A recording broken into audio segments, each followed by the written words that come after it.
So this is Vanessa. This here is Jesus. And then this is Charles. This is me, Chrissy. And here, set in here is Anne, the OG. You know, the building, it has really good cheekbones. Like, everybody's like, what a hot building, whatever. But it's really about the microorganism that's brewing inside of it that has been completely cultivated by Anne. So when you're in the building, you're part of her psyche.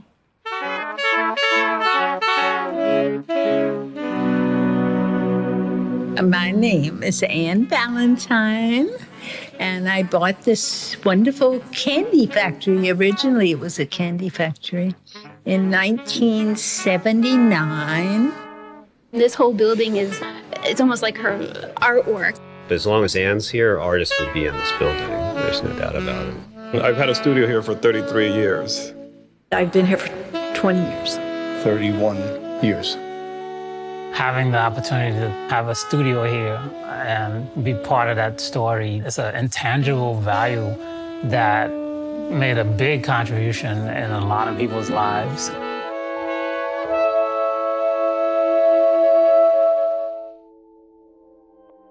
The artist that was in here is a friend of mine, and he's a Nigerian artist, and he said, "You need a studio?" And I was like, "Yeah, but, I can't afford it." I was working part-time, I was fresh out of school, I was finding my way. He said, "Look at it as an artist in residency." And that was my plan. I had enough, based on my calculations, to be here for about maybe 3.5 to 5 months, give or take, depending on the kind of budget cuts I made. It's probably one of the best decisions I've ever made. Here we are 20 plus years later, and I'm still in the space.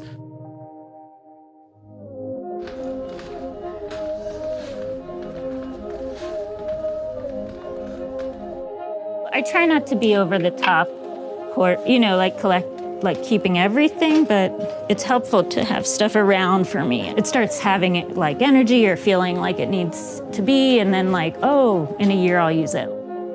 Anne is, I'm cool with characters. I really like characters, so so I'm a good fit for the building, I think. I don't know, we just say things. I like talking to her. She's like, we're both kind of nutty, or just say the thing that's like, ah.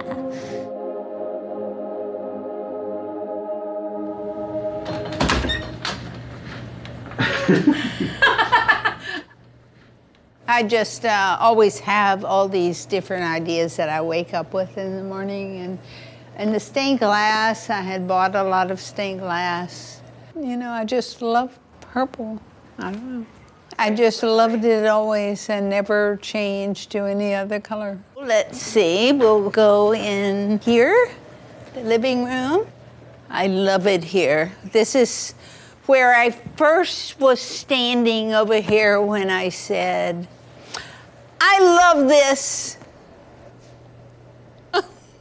And then I had no money, and I'm like, what are you, stupid or something? What are you doing? And then, and I bought it.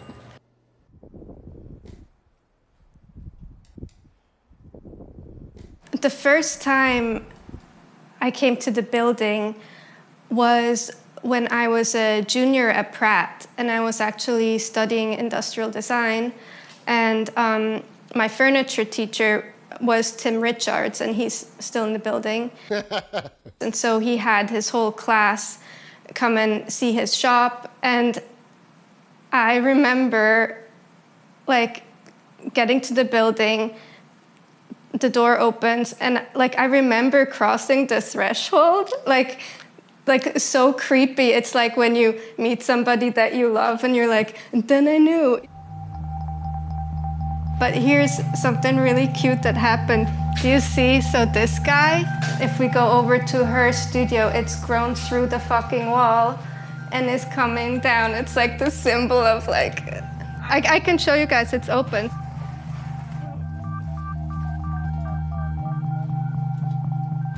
Look at this. It just did it on its own,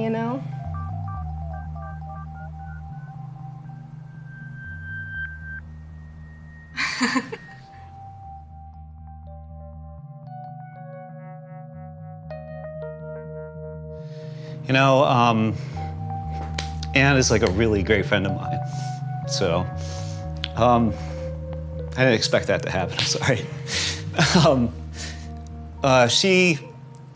She's always just a person that has been around when you need her, you know.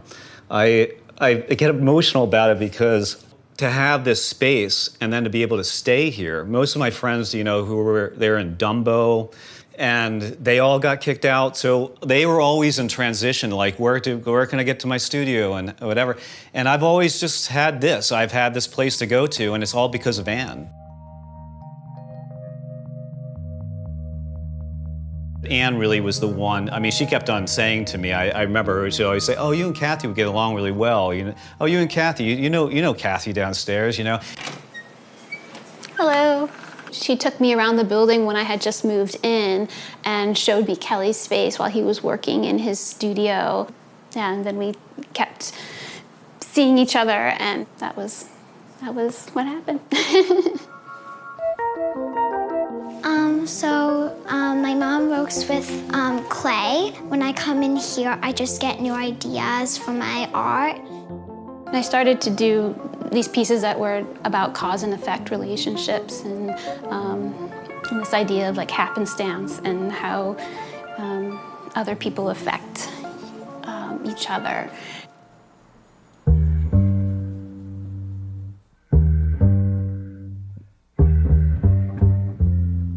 Been in the building 4 or 5 years. A friend of mine, the painter MP Landis, had a studio here, actually next door to where we are now. And we were working on a stop animation film of his painting that went along with my music. Later, MP had kidney failure, and I ended up being a match as a donor, and ended up donating my left kidney. Yeah, I mean, I don't know what to say. Tom saved my life. You know, it's like, and he was so generous in the way he treated it like another collaboration. The 10 months that I was on dialysis, I would go to the studio, and I barely had the energy to go up the steps, but I just had to work. It's like the only thing that kind of kept me going. It's kind of like I needed to stay in touch with my creative process to understand why I'm still bothering, you know, like going through all this. And when he left to move to Portland, Maine, I inherited the space. And I often say that I traded a kidney for this space, and it was worth it.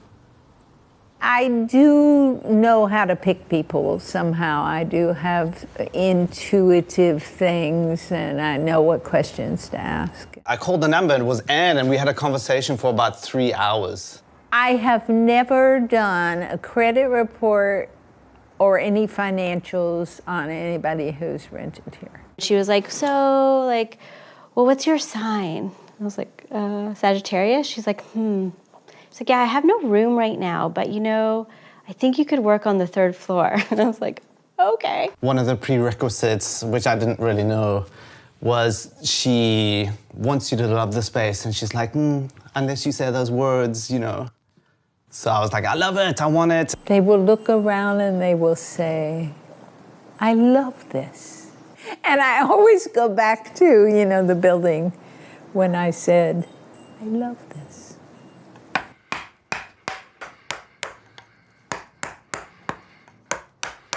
I spent 27 years teaching middle school children how to play with clay and hopefully express themselves creatively and get some of their yayas out.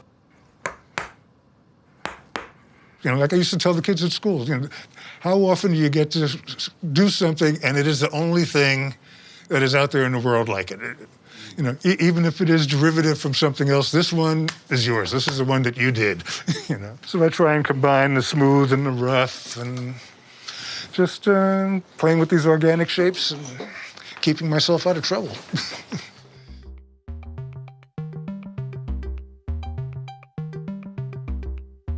There were years when I didn't know what to do next. I made something of this building. My happiest moments have been standing at the sink and thinking, this looks like the painting, other than vice versa. You know what I mean? Anne is, when I talk about her, I haven't found the right word to describe what she is for us, because if you say landlady, it has nothing to do with what she is for us. Yoo-hoo! Chrissy sometimes says fairy godmother, which I think is probably the most appropriate thing, because I cannot imagine what my adult life would have been if I hadn't met her. I'm like, is she a benevolent mayor? What is she? I don't know, but it's so many things.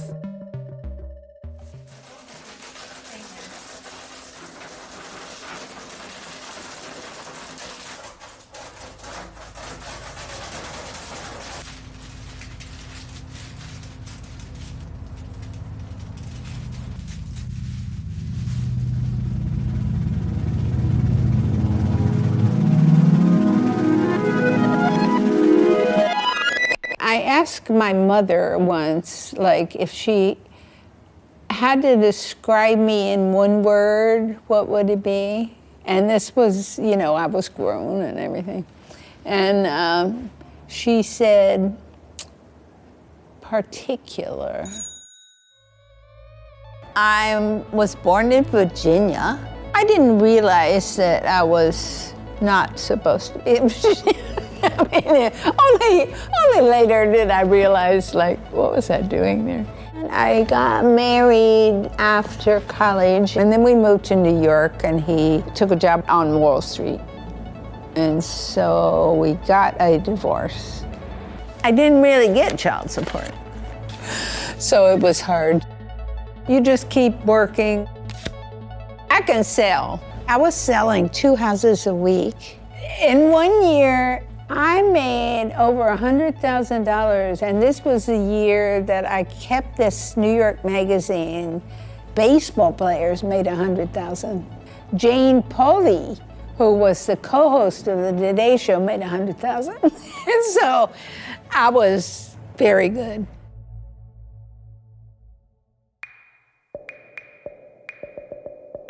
I believe I am, yes, I know I am the person who has been in this building for the longest at this point. I was in 9th grade when I decided that I wanted to be an industrial designer, and I lived in Puerto Rico, that's where I was born. Hammer and saw from my first toolkit, which I got when I was 5. As the city changes, real estate values change, and developers come in. So all of a sudden, the taxes just started jumping up. It was just crazy. I mean, just crazy, just thousands and thousands of dollars. It would force her to either sell it or procure, fetch much higher rents. And I don't pass the taxes along to people. I could. That's what people do. So Anne approached me and she said, can we go together and put like a group of people to go together so people can attest? We went to City Hall for the hearing with the lawyer and the finance department. I think it was, I guess in the end, somewhat effective. It did result in some, her being cut some kind of break. Nothing, doesn't sound like it was anything, earth-shattering, but it helped. And it actually, in a way, kind of got everyone even closer because it's sort of like, now you feel like you're kind of fighting for it. It entails someone who's not as money-driven, because you're not gouging people for huge rents. And it requires being determined to do that over a long stretch of time. How the hell did you keep up with all of this? Walking around with like fire inspectors and dealing with the insurance. And then you start to realize, oh yeah, so Anne's in her 80s. My mother wouldn't be doing this right now.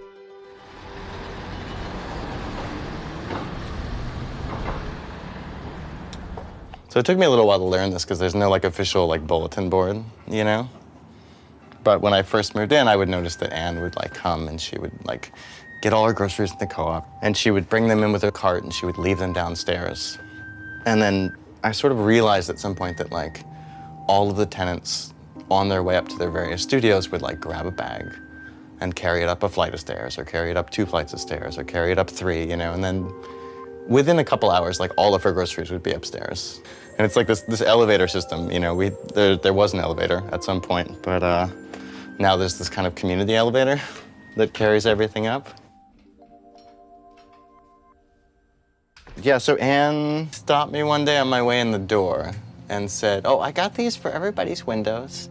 They're called witch balls, and they're supposed to be hung at the window to keep the evil spirits out.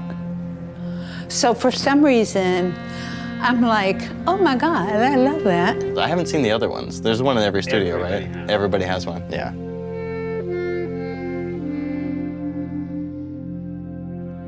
She can't replace her elevator. You know why she can't replace her elevator? Because she gives it all to the people here. She doesn't charge that much. You know, once a person's in, they're in. I mean, I took over from somebody who was here for 25 years, and that was lucky. So without her, who knows, you know? So this to me is so peaceful. You know, I used to with the BQE. When I first bought the building, it was very odd. I used to go to the fire escape door and I turned around like this and I pretended that it was the ocean. And I really thought it was the ocean. It sounded like the ocean. But now it doesn't bother me anymore. It's like I sort of think it's part of life, you know? I think the Dalai Lama they call the oceanic master. And there's this notion of like you're on the sea when you're kind of in the zone. And it's this great ocean, and it's this idea of floating on this kind of infinite possibility. This project here is a waste of time.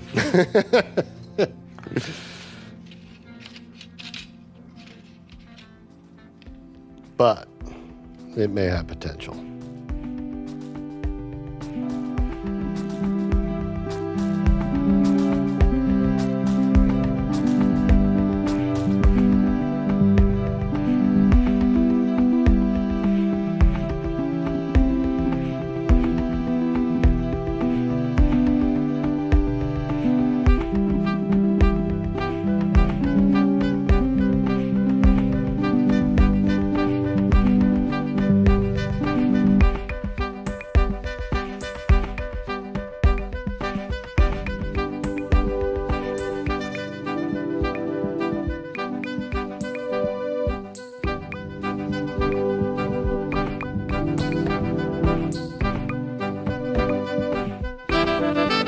There's so much love in this building. That's the thing about it all.